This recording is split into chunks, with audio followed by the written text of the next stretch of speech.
During your first chemistry courses, such as general and analytical chemistry, chemical reactions in aqueous solution are mandatory in the syllabus. We normally teach them fragmented in acid-base, redox, and complex equilibria under the particle exchange model. In this regard, particular emphasis in titration procedures are made. Despite the importance of chemical analysis in many fields, from commerce to public health, the relevance of chemical equilibria in day-to-day experience is neglected. For instance, the oxygen transport by Hem group due to a complexation reaction and the color of plants due to a complexation equilibrium with magnesium ion is normally underestimated in traditional courses of chemistry. On another hand, within material chemistry, pH response of organic molecules is highly regarded to build fluorescent chemical sensors, and chemical speciation of the redox properties of a metallic center is valuable to predict corrosion and other related phenomena. In real life, things are not so simple and well defined.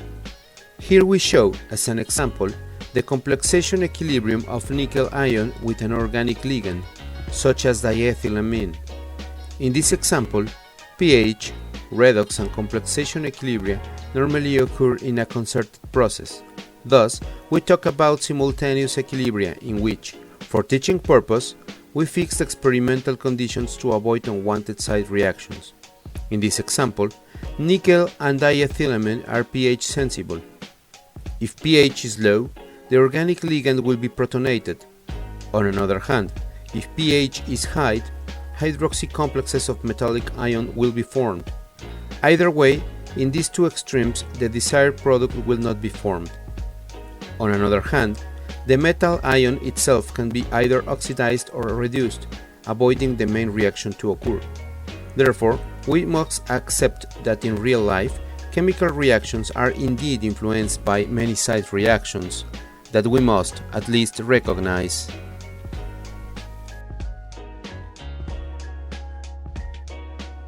In this regard, a very nice experiment to show the occurrence of several simultaneous chemical reactions in the same solution is known as Belousov-Zhabotinsky reaction, which was first described by Boris Belousov, which was working on studying the Krebs cycle. After discovering the oscillating reaction, he attempted to publish his work. Nevertheless, he is rejected on the grounds of being not possible due to a violation of several physicochemical rules known at the time. In response, Belousov takes it to personal and dropped off the science. Later, another student, Anatol Zhabotinsky, regained interest in his results and further achieved the publication of this process, which nowadays is included in the chapter concerning nonlinear dynamics in most of chemical kinetics textbooks. As indicated by the name, in an oscillating reaction, physicochemical properties such as concentration, redox potential and color fluctuates back and forth. Hence, this may be quantitatively characterized with electrochemical measurements or, qualitatively, by the change of colors as in our case. To perform the reaction, several solutions must be made. Actually, this is where your basic training in basic chemistry will be useful. After watching this video, you are encouraged to perform the necessary calculations to prepare all the solutions. But it is necessary to point that every solution must be made in distilled, if possible, in deionized water, and 1,10-phenanthroline must be the free amine rather than the hydrochloride. Chloride ion is known to inhibit the reaction. Of course, for demonstrative purposes, the reaction is settled on liter scale. Nevertheless, it is possible to calculate the concentrations necessary to scale down the reaction. It is necessary to be careful when handling the cerium solution in sulfuric acid since it is highly corrosive.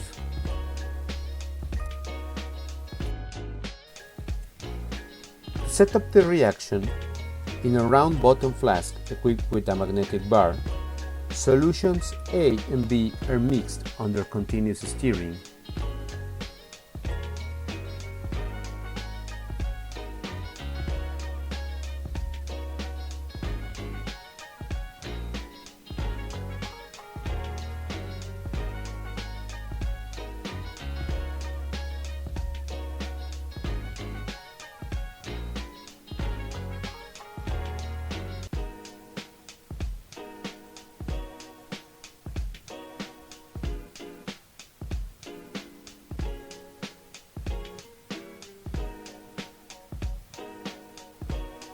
After that, cerium solution is added, coloring the solution to orange due to the color of cerium salt.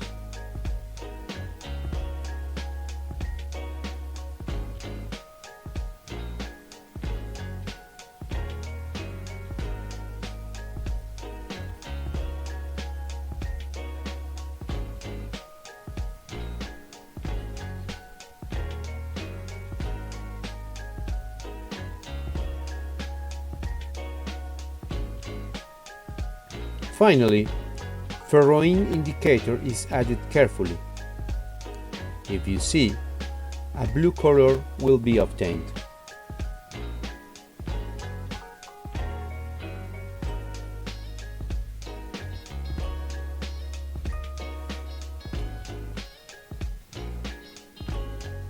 That is a redox reaction. Ferroin iron atom is oxidized to iron 3, producing the blue color. As iron is oxidized, cerium 4 is reduced to cerium 3, which is colorless. After that, cerium is reoxidized to cerium 4, which is from yellow to orange depending on the concentration. Yellow plus blue produces the green color. It may be dark green depending upon the concentration.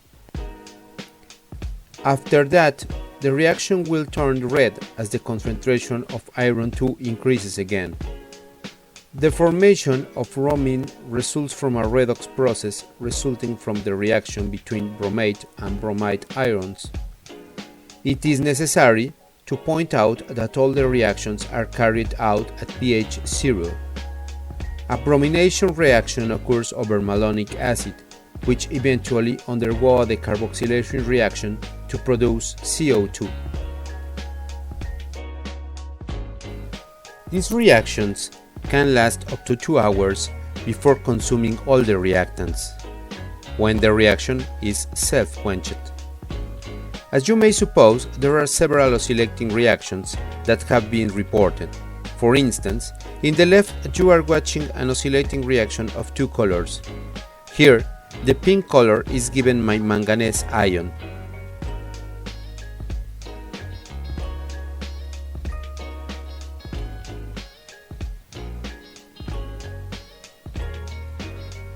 In the right, you are watching the 4 colors reaction, which, by the way, was scaled down. Therefore, as you may notice, in this reaction, redox, acid-base, and complexation reactions occur simultaneously, which shows some of the complexity and versatility of chemical equilibria in solution.